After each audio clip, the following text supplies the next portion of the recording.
Hi everybody, I'm so glad you could join me today. In this video we're going to discuss the difference between acrylic paints and oil paints. And I don't know if you're anything like me, I love painting, I love creating art, but it's so very helpful to know what each product will do, the pros and cons of using each. So as I progress through my art, there may be times I'll choose acrylic over oils or oils over acrylic, just depending on what I'm trying to achieve. I hope you enjoyed this video, and there are maybe a few tips that you pick up from this, and it helps you in your decision making with your art processes. Let's talk a little bit about the history of oil paints. It's hard to pinpoint exactly when oil painting began, because I believe that centuries ago people mixed pigments, dried pigments, with animal fat, different substances to be able to spread paint. But in general, the oil painting as we know it is credited to the painter Van Eyck. And he was in the 15th century. He started mixing the paints, had a particular recipe where he mixed the paints with a linseed oil and used turpentine. And with this, he could create some really nice glazes and thin layers. This is what he was known for, and a lot of people in the Renaissance started using that technique. It was wonderful how the paint could be layered. You could come back and still work on the painting because the paint was still wet. And this was wonderful when it came to portraits and the realism in paintings. And as we go through this, you'll see that there's the Mona Lisa. We see a lot of different, I've done kind of a timeline of some different types of paintings in order of their place in history. And there's one here of Van Gogh, Monet. You start getting a little toward modern times. Before oil paint, a lot of egg tempera was used. That also created glazes. And then that was combined sometimes with oil paint. But the egg tempera kind of went by the wayside, and oil paint started really gaining favor in the 1500s and the Renaissance period. Now let's talk a little bit about the history of acrylic paints. Actually, that history is pretty short. It's only been popular, acrylics have only been popular in use since the mid-20th century. An acrylic resin dispersion was invented in the 1930s in Germany, and from there, people like Sam Golden, and you've heard of Golden acrylic paints, they created the first acrylic paint, and artists started using them. It offered a wide range of possibilities. They could be used to create both watercolor thin effects and thick impasto techniques. And acrylics could bind to almost any surface. There was a faster drying time, and the bright colors made them ideal for emerging visual art movements into pop art. So I'm showing you some images here that will illustrate that. The acrylics are a staple in the art world, and there are so many different mediums you can use to get them to do what you want to do. So let's talk about the difference between oil paints and acrylic paints. First of all, I'll write this out. Oil paints. Well, number one, they dry slower.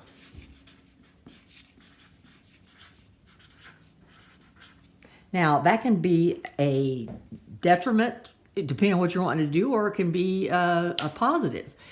They lend themselves better to blending. You can blend the colors much easier, and because they dry slower, you can have your paints out for a while, and maybe the telephone rings, or maybe you have to go answer the doorbell, whatever, but your paints are still going to be pliable and ready for you to use. So you can be creative in a slower fashion. You don't have to work quite as quickly, and you can get a lot of really nice blending. one thing you have to think about though is that if you keep putting things on top of wet layers, you can get muddy colors. So, in order not to get muddy colors, sometimes you have to be patient and you have to just wait a day and let a layer set up and dry so that you aren't painting into the layers below. Another potential problem can be toxic fumes. Now, you can get around this. I use oils a lot, and to avoid the toxic fumes, I don't use turpentine, I don't use Damar varnishes or linseed oils, and later I will show you some of the different types of products you can use that help to make this non-toxic. I always have an air purifier on in my room, and I work in a place where there's also a bathroom right there, and I turn the fan on, try to keep the air circulating. So I haven't had any problems with that, but it's just something to watch out for. And I'm going to put another thing on here. Number 4 is you really need to prep the surface before you paint with oil paints. If you're painting on paper, it either needs to be a pre-purchased oil painting paper that's already been treated, or you can gesso over regular watercolor paper or a heavier paper to paint on. You can't just go directly and paint on paper, or that oil just leaches into the paper and goes straight through. So you need to prepare surface. Okay, let's move over to acrylic.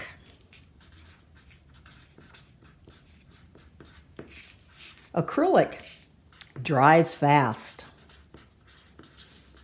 Now, that can be good, that can be bad. I was doing a show at one time and I needed to get lots of work done in just a few months. So I switched to acrylics because I knew that it would dry faster. The oils would just take too long.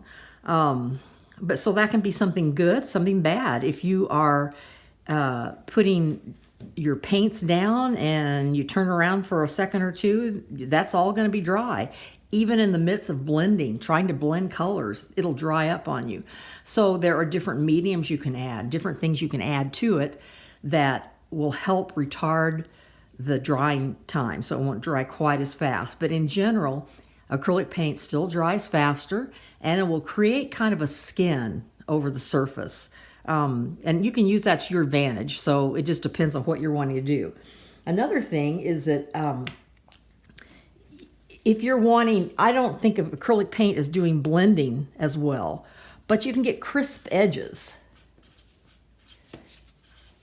So if you're painting something and you just, maybe you're even putting masking tape down, you're doing something with a stencil, you want that crisp edge. You can get that more with an acrylic than you can with oil paints. It may be a little harder to achieve a smooth blend, and we're going to do something later with painting one object with acrylic and with oil paints, and you can kind of see the difference. One thing that I can mention is it can dry flat and not have a glossy surface. That can be remedied with putting some kind of finishing gloss varnish on your final painting if you want to. You could also mix a gloss medium with your paints as you're painting to kind of help pull out the glossy aspect. Let's talk about cost. When it comes to cost, acrylics are probably cheaper. Different brands are more expensive, and those brands that are more expensive probably have a really nicer pigment load, nicer colors to choose from. But in general, it's cheaper, and some people use acrylics even from the craft store. You can use a craft type of acrylic that will work for some of your paintings. So back to oil paints.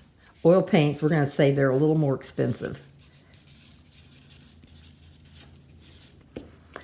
Find sales if you can with oil paints, and they seem to last quite a while, especially if you're using some kind of medium or extender. I use cold wax with mine, and so a tube lasts me quite a while, but they can cost a little more than your acrylics. Another thing to consider is where you'll be working when you're doing your art projects. If you have a designated space with good ventilation, then oil paints might be fine. But if you are working at your kitchen table, or if you're working in a small area, oil paints might not be your choice, but you may want to use acrylic for easier cleanup and faster drying time.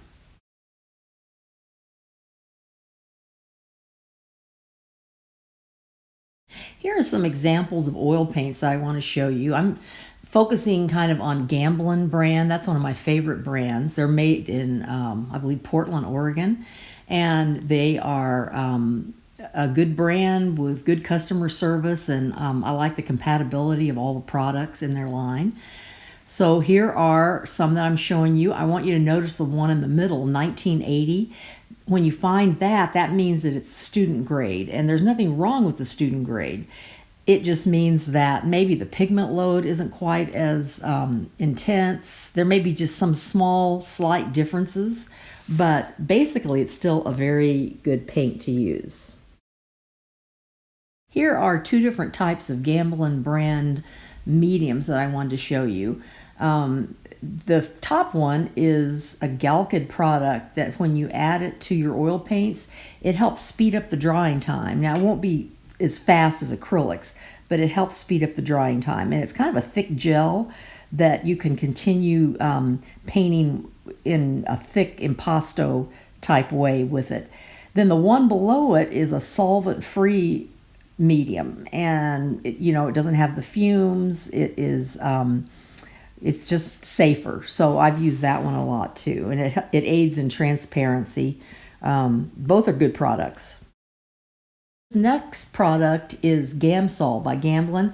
This is an odorless mineral spirits, and it's kind of a substitute for turpentine, which I like it a lot. When I oil paint, I don't use a lot of this type of mineral spirits. I use it some for cleanup, and there are a couple techniques that I use, but I'm going to show you later how to do cleanup without having to rely on your odorless mineral spirits. I do think it's a lot safer, and it doesn't dissipate into the air as quickly as a turpentine will. Here's an oil painting product that you might want to use. Comes in different brands. I've got 3 different brands here, but it's a water-soluble oil paint. They have added, it's the same oil paint as regular, the binder, the pigment, and the oil is mixed in there, but they've added an emulsifier, which means that you can clean your brushes with soap and water. This may be a product that you want to try. I've tried it some. I don't routinely use it, but it has some good potential, so you might want to try this one out. So let's talk about cleanup with the regular type of oil paints.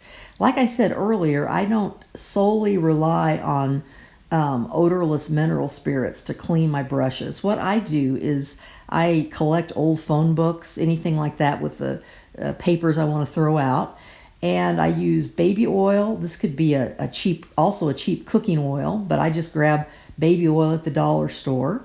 And what I do is I put a little bit of that out, and I break down the oil in my brushes and on my palette knives and my surfaces, whatever. I break all that down with the baby oil. Then when it comes to my brushes, I'll come back in later with Dawn and wash them with a soap and water solution.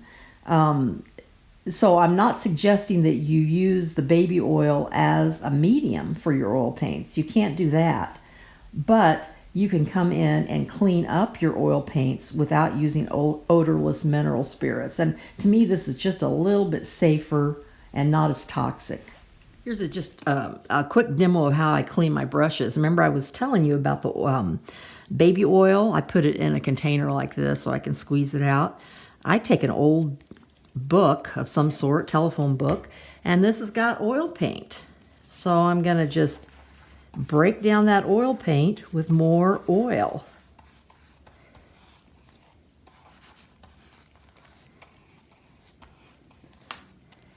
Wipe it with a towel, wipe it, and then I can go in there in the bathroom or near the sink and use Dawn and clean that out. Wash it with soap now, and it'll be clean, ready for the next use.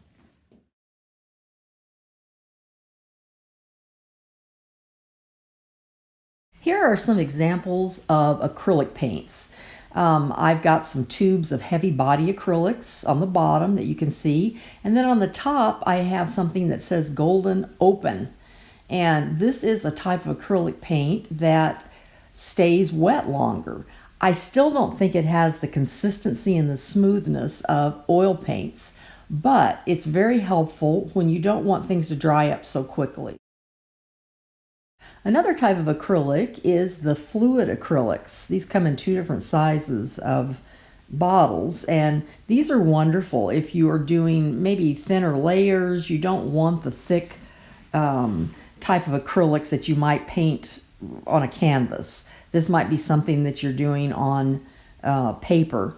These are also wonderful for when you want to do some printmaking on jelly plates, or you're doing monoprints. So these have their place. They're just a little different than the heavy body.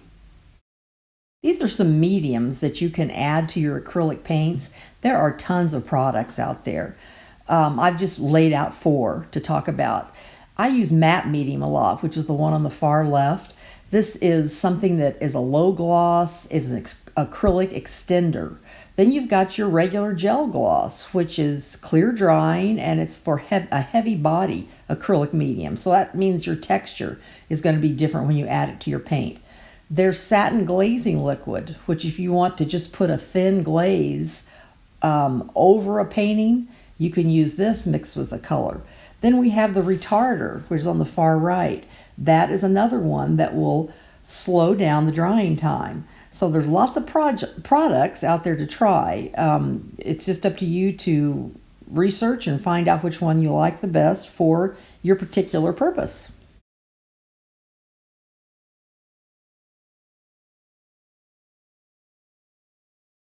Here's a way that I'm going to show you to set up your acrylic palette.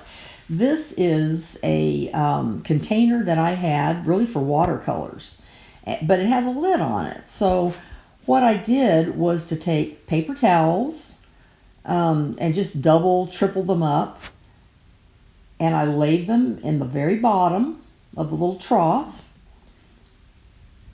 I kind of had probably three layers thick, and then I wet them. I spritzed them with water to get them nice and damp. You can see I'm just using I think that's a plant spritzer with plain water in it. So I'm getting these nice and damp. Next, I'm going, after I've dampened them all, got them wet, I'm going to take a piece of freezer paper. And you see one side's glossy and the other side's kind of dull. So I'm going to put the glossy side up, lay it on top of the dampened paper towels, kind of press down. Okay, and then I'm going to take, and just for a test here, I'm putting the lid on this. About 2 days ago, I put the acrylic paint on paper towels and freezer paper in this container, and I've left it closed for 2 days. And I want to open it up today and see, is this dry yet? Is it still wet? I'm going to touch it. Oh, look at that. It's still wet. Good to go. So the thing about it is, doing this helped keep it moist without me having to continue to add lots of water. This is acrylic paint, and otherwise, if I had just left this out to dry, it would have been like a acrylic skin. I would have been able just to peel the whole thing off in one piece. So let's do something here with this color, and I'm just going to use a little water, and we're going to see kind of what acrylic paints will do. This is a watercolor pad. I got that like for $1. I think it's a dollar store. So just a nice thick enough paper that this will work. So I'm going to take a little bit of water, and I'm going to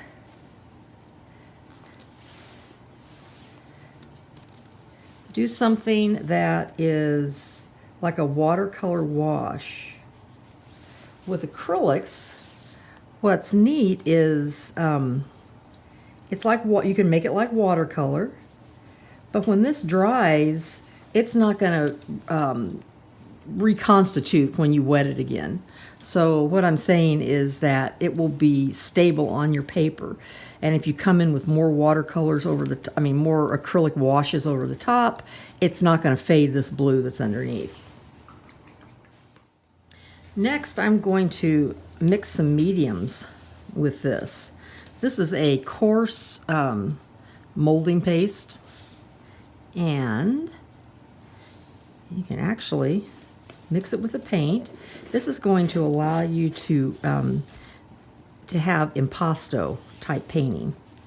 So for instance, you can see how I'm mixing that in, and look how thick that is. You see that? So if I wanted to get a thicker paint and not a wash, I could do this and paint with a palette knife with my acrylic and get all kinds of textures. All kinds of textures. And I could, you can actually go through it and create more textures in there. Okay, the next thing I'm going to add, I'm going to dry this off. One other comment, I haven't said this before, always with acrylic, always have a damp sponge, paper towel, or a container of water, something that you can wet your brush and wet your tools in, because if you end up with dried acrylic, you're going to have a problem. It just won't come off. This is a matte medium. And whenever I'm working with acrylics, instead of adding water to thin the thick acrylic, heavy body acrylics, I'll use a matte medium. The reason is it helps with the flow of the paint. It helps them from drying out so quickly, and I'm not sacrificing the intensity of the color. That's going to dry. The matte medium dries clear, so there won't be a problem with that. The matte medium is also wonderful for if you want to attach something, if you want to adhere a piece of paper, you're doing some kind of collage, you can use that matte medium.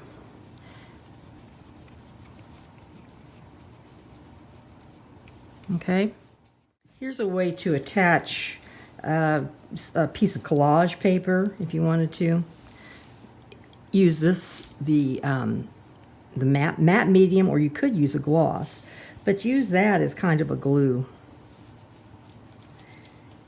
And you might say, well, why don't I just use glue? Because when you use the matte medium on the top and the bottom, and sometimes if it's a larger piece, you may have to put your finger on there to work out any bubbles. But when you do it with top and bottom, it really seals it. It seals your collage piece in. And a glue stick, there'll be edges that'll sometimes peel up, and so it's not as strong. But this I always use this if I'm doing any kind of collaging.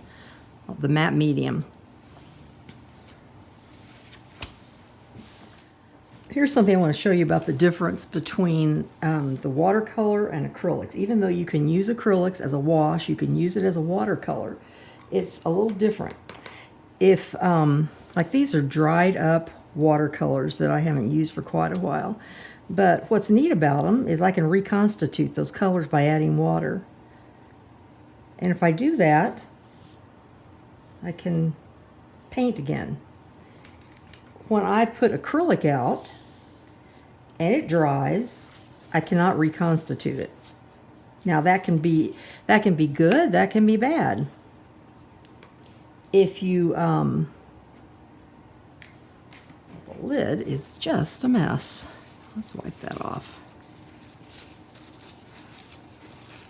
If I'm going to put just a little dab. What I did on this page right here is I put acrylic, a wash of acrylic, and a wash of watercolor.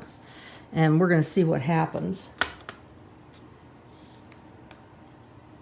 if I put just a wash of this goldenrod yellow over it. And I'm going to make it kind of washy here, kind of thin. I put it over the acrylic.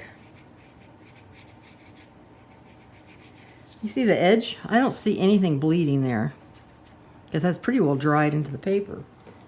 Let's see what happens if I put it over the watercolor.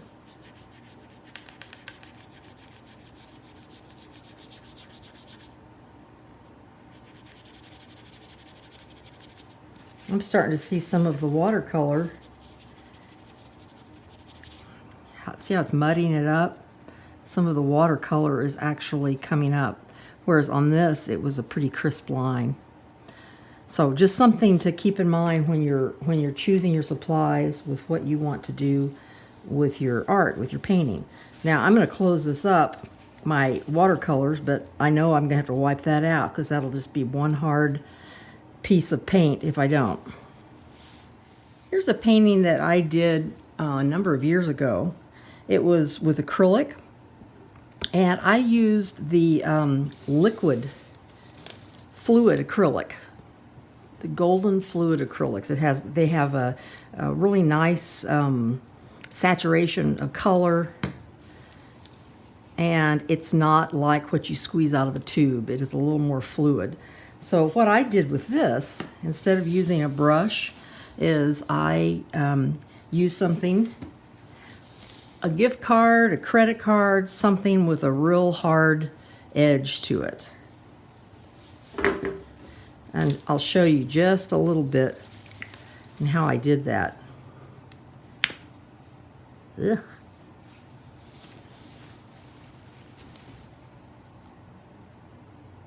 I'm just going to put a couple dots on the page. This is a small little pad that I've got. But if you look at this, I could scrape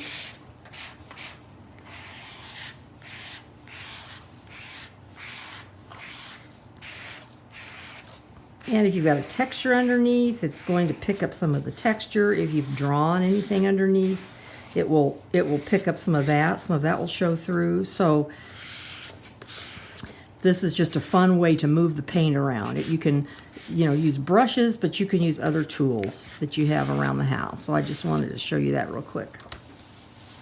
I also wanted to show you how to make acrylic skins. These are kind of fun if you do collaging or even in your painting. You can cut them to different shapes, but you can see how shiny that is. That's still wet. So I put a fairly decent layer of acrylic paint down. This I just pushed it through a stencil.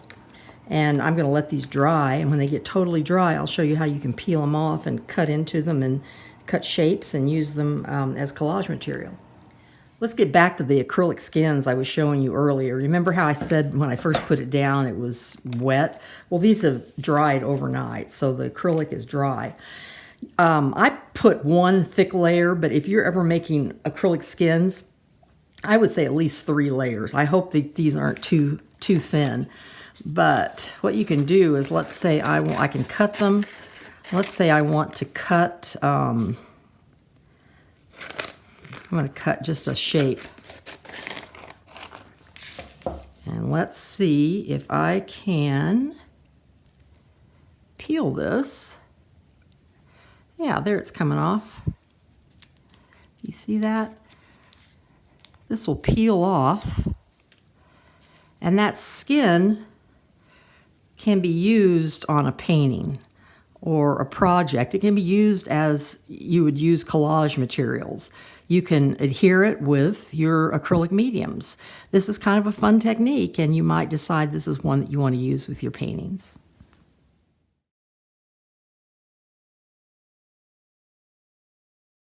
Here is one way to set up an oil painting palette. I usually use a piece of glass. This just happens to be a piece of plexiglass. You can use either one. But I tape the edges with some tape so that I don't get cut.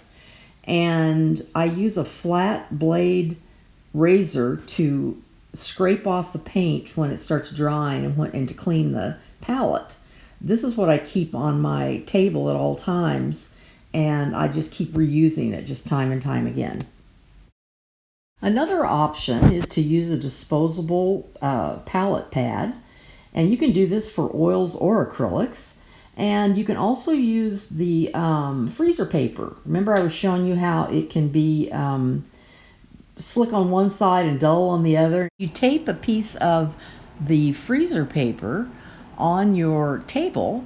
You can use the slick side as a piece of palette paper, and then when you're finished on either one of these, you can just throw them away. Here's an example of mixing some oil paints on your palette. I'm taking some titanium white and I'm using a palette knife, a metal palette knife, and I'm mixing, I believe this is a cerulean blue, I believe. So I'm mixing this on the palette. A lot of artists will do that on the palette, get the color they want, and then apply it to the canvas or whatever your surface you're using. Some artists actually mix paint directly onto their canvas. So you just kind of learn the way that you want to work. I'm going to add some mediums here and kind of show you the consistency. This is a medium that is cold wax, and so that's what I use a lot of. It becomes kind of like frosting when you mix it with the paint. It makes it thicker, it makes it dry a little faster, and look at that thick texture. And when you spread that onto your substrate, your canvas or board, it has a really nice texture. Another medium that I've shown you earlier is the Acrylic gel. This comes in a tube, and you can tell it's just a gel, kind of a thick gel. It helps the fluidity of the paint. It helps the paint to dry faster. And sometimes I even mix the two of them together. I'll mix cold wax along with the Acrylic medium. But you can see that I'm mixing that also with a palette knife. And that will help you keep some of that thickness also in your paint. Okay, and remember I was saying that I don't usually thin my paint for fluidity with linseed oil because it's kind of toxic. The next thing I use is a Gamblin solvent-free type of medium, and that also is like a gel.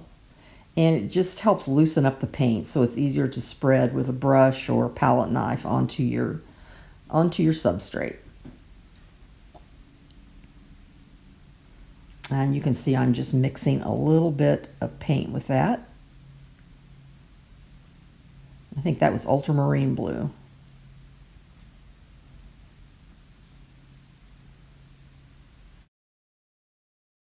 Here I'm showing you 3 different ways of moving that oil paint around on your canvas or board. I'm using a brush to blend it. I've added some white in the sky area.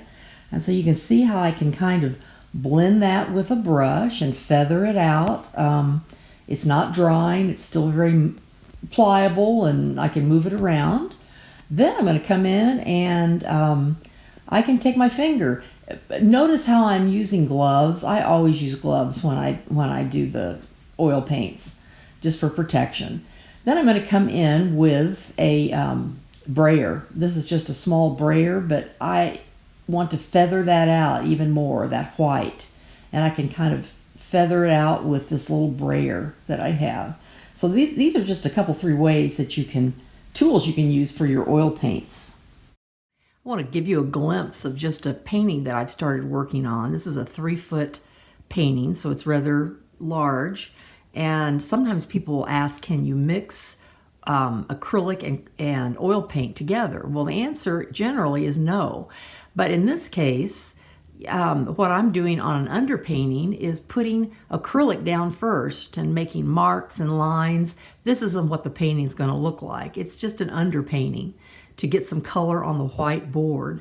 And I'm using acrylics because those will dry. It's a thin layer and those will dry very quickly. Then I can come on top of it and paint with my oil paints. And I'm going to use oil paint mixed with cold wax when I paint on top of this. So that's one instance where you can use a layering technique. And the one thing you have to remember is fat over lean, not lean over fat, which means that what has the oil, which is the oil paint, can go on top of what is lean, which would be the water-based material. So just a little glimpse and something for you to think about in when you start your paintings. Here's a technique that you can use with the Gamsol, which is the odorless mineral spirits. I've got some oil paints, a thin layer of oil paints on the canvas, and I'm just squirting some odorless mineral spirits on there. And let it sit for just a little bit, just a few seconds. Then I'm going to take a scraper and I'm going to scrape that away. Do you see how it scrapes off the top layer? On this same sample piece of canvas, I'm going to show you how to attach collage pieces into your oil paintings. And I'm using cold wax, which is a medium that I have previously shown to you. It's kind of thick, kind of like Crisco. So I'm taking a palette knife, putting some of that on the surface, and then I'm going to use a thin piece of paper. And it needs to be something that is absorbent, so it will stick well. But notice the way I'm scraping that and attaching it. The cold wax just kind of goes right through that paper, and you don't see the paper as much as you do the print or the lines that I wanted to have on my collage piece. This is the way you can attach things with acrylics. You can also do it with oil with this cold wax medium. With this demonstration, you can see I've made some marks on a canvas, just pencil, graphite. And what I'm doing is mixing up an alizarin crimson, which is a transparent oil paint color. I want to show you the difference between what it looks like with transparent colors. You can notice that things will show through more readily and it's not opaque. Now watch what happens when I take a little bit of that alizarin crimson and I mix it with white. White is going to make it more opaque, turns it into kind of a pinkish color. But when I apply it to the painting, you can tell that it blocks out more of the drawing underneath. So these are just some things to consider when you're choosing paint. And usually you can see on the back of the tube, it will tell you whether something is transparent or opaque. And that's going to make a difference in the paints you choose and how you apply your paint. I'm going to show you a little bit more on how to blend oil paints. And I've got my palette here. I have taken some ultramarine blue, some orange, some titanium white, and I went ahead and put some of the solvent-free medium by Gamma. I put that out also. And I've got a canvas. This is just an old one I had. I gessoed over it. And I think probably the easiest way to start is I'm going to draw a circle on here. And that is a flat circle, but I'm going to try to make it into something that looks like a form. And I've got different brushes to use. Now, please don't judge me with how dirty. These aren't brand new brushes, but this just proves that I've been painting for a long time and I've got a lot of old brushes. You're going to find the ones that you like the best, the ones with the curved edge. This is called a bright, a flat. This is a rounded tip. Some of them are like hog hair type of stiff brushes. Some of them, this one is a little fine one, then it's a red sable. So there's different types depending on what size of painting you're doing and what kind of textures you want. There's just different types. First thing I'm going to do though is to take and mix up some medium with these. I think first I'm going to mix up a light color of blue. And I'm just mixing this right on here. I could go directly and just paint it in, but I'm going to thin my paint a little bit to make it more fluid. I'm going to add some of the solvent.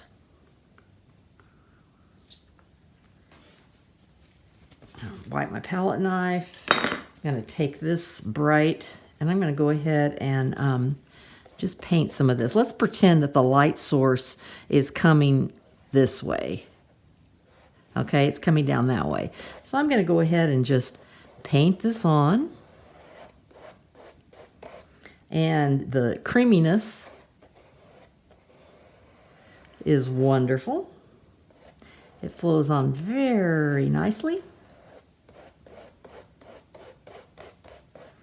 Now, if I want to make that blue shape into something that looks more like a form, I'm going to mix in some other colors. I might make, the complement of blue is orange, so I brought in a little orange here. So I might try mixing a little bit of that over on the side and see what I get. Oh, wait a minute, I did it the wrong way. Light's coming in that way, so let's go over here. I'm going to mix a little more blue. I'm going to take a little orange.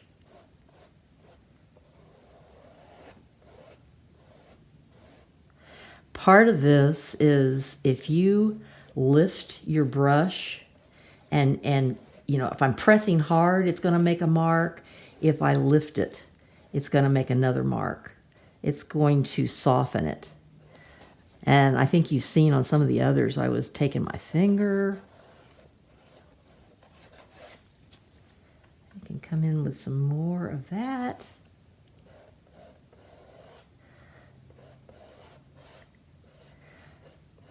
Now, if with acrylic we can try this, and you know, it works, but it's just that it starts drying so quickly. You can't get that smooth finish. So I might want to now take another brush, and maybe I want to add some white up here.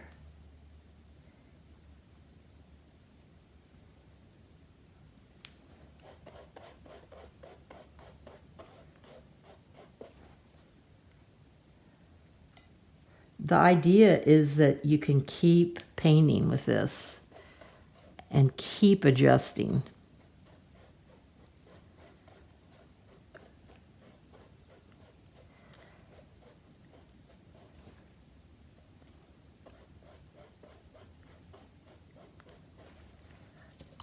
The different types of brushes make a difference also. So maybe my thinner one, that's the sable, I can tell a difference. I did some portraits where I used just the sable brushes, and you could see a softer line. So anyway, this is just kind of an idea of how you can blend.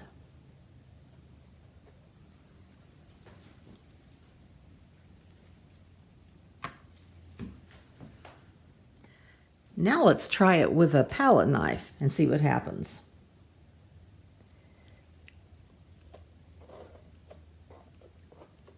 Another way to move the paint.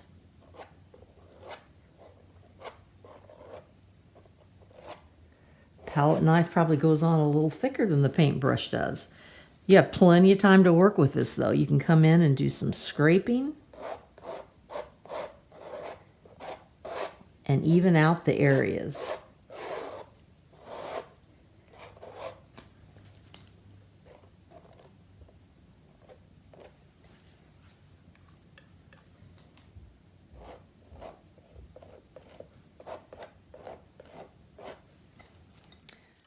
Okay, so I worked on this a little more, and now it's wet. If I keep painting on this, which it needs some more work done on it, but if I kept painting this, it would just muddy the colors.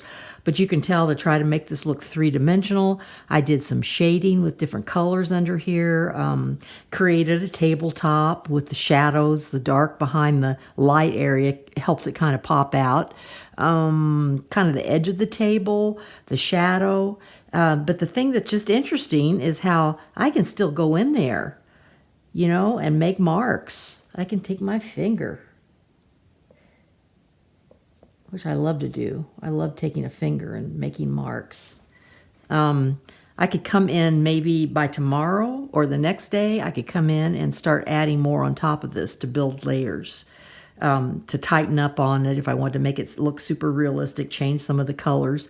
And so that's kind of what you have to do with oils. You have to wait a little bit and let some of the oil paint dry or set up so that you can come back in and start working on it. Let's take a look at painting this same orb or circle with acrylic paints.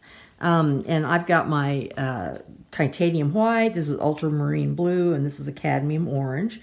And I'm going to put just a little bit of my medium that I talked about. That'll help the flow of the paint and maybe keep it from drying out so much. Let me get a paper towel. And I'm going to do the same thing. I'm going to mix some blue up here with some white.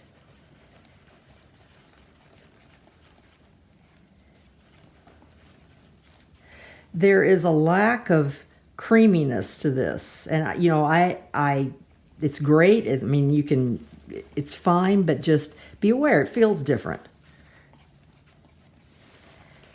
Okay, let me just put some of that on there. And if you wondered about this canvas, this is one that it was an old canvas, and I just painted over it with gesso. Okay, so I'm gonna paint this the blue color.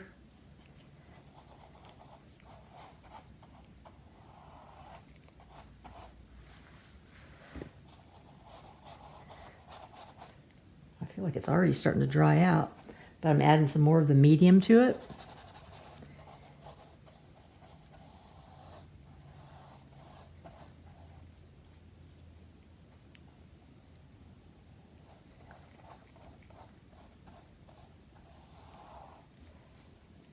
Okay, I've got some of that in there, and once again the light is going to be coming from the left side, so I'm going to add just a little bit of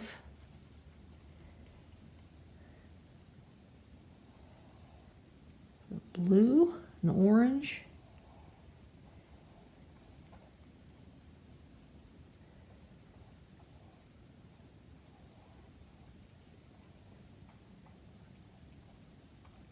So if you try this, this is just kind of, you know, you're not painting a masterpiece, but this is just a test to see, what do you like about this? Do you like working really faster? Well, it blends pretty well, but I can tell a difference in it's already drying. And I'm also using a different kind of brush. I'm using a synthetic brush, like the white bristle. You can use any of the other kind of brushes. I just happen, when I use acrylics, I usually get the synthetic kind. So let's say on that one, I'll wipe that off.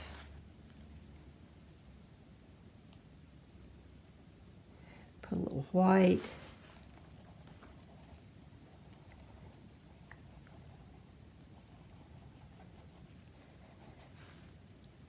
At the top.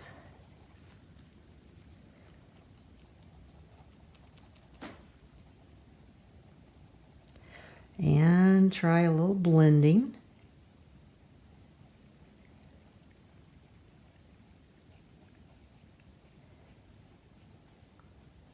You can feel the drag on the brush, or I can as I'm painting right now. I'm feeling kind of a drag. It's not as smooth.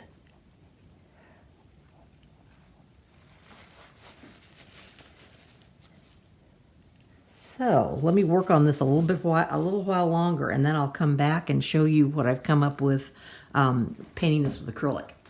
So I've worked on this ball a little bit longer, and this was with acrylic paint, and